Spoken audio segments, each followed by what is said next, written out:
He knew all my secrets, but we'd never met. I was going through a messy divorce.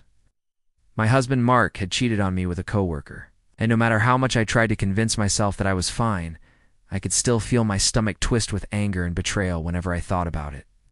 It was the kind of pain that just wouldn't go away. One day I got a call from an unknown number. I'd let it go to voicemail. The next day, another call, same number. I'd let it go to voicemail again. On the third day, I finally picked up. "Hello?" I asked cautiously. "Hi, is this Stacy?" the man on the other end asked. "Yes, it is." "Who's asking?" "My name is Name. I have something that belongs to you. I've been trying to reach you for a while now." "And how did you get my number?" I asked suspiciously. "Your husband gave it to me," he replied. "Look, I'm sorry to bother you, but I've been looking for you, because I think you deserve to know some things about your husband before I could ask any questions." He started telling me about Mark's infidelities, about how he'd been unfaithful even before we got married. He told me about the secret bank accounts he had, and the life insurance policies he'd taken out on me and our kids without my knowledge. I couldn't believe what I was hearing.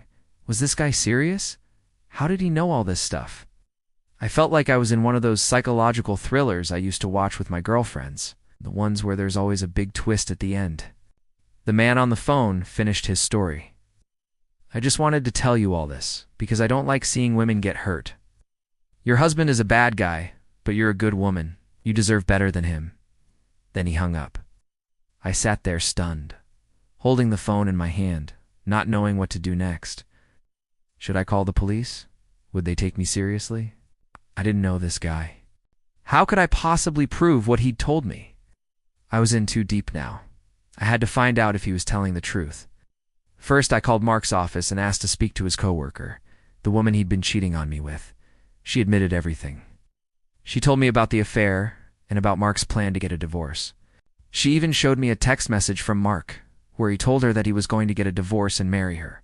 Next, I checked Mark's phone and found the secret bank accounts he'd been hiding. Then I went through his things and found the life insurance policies he'd taken out on me and the kids. I felt betrayed and angry, but mostly scared. What kind of monster was my husband? Why had he tried to kill me? Had he really been planning to start a new life with that woman and our kids' lives? As I struggled to come to terms with what I'd discovered, one thought kept going through my mind. Who was that man who'd called me, and why had he risked everything to help me? I racked my brain trying to figure it out. Where could he have gotten this information? Was he Mark's business partner? A private investigator hired by Mark? Or maybe someone from the life insurance company? I decided to visit the last place Mark had worked before starting his own business. Maybe someone there would recognize the name and help me find him. When I got there, I asked around until someone finally agreed to help me. "Ah, Name, I remember him now," she said. "He was a great guy, always willing to lend a helping hand. He never seemed to have a bad word for anyone." She directed me to a local bar where he liked to hang out and then slipped me his number. Couldn't believe my luck.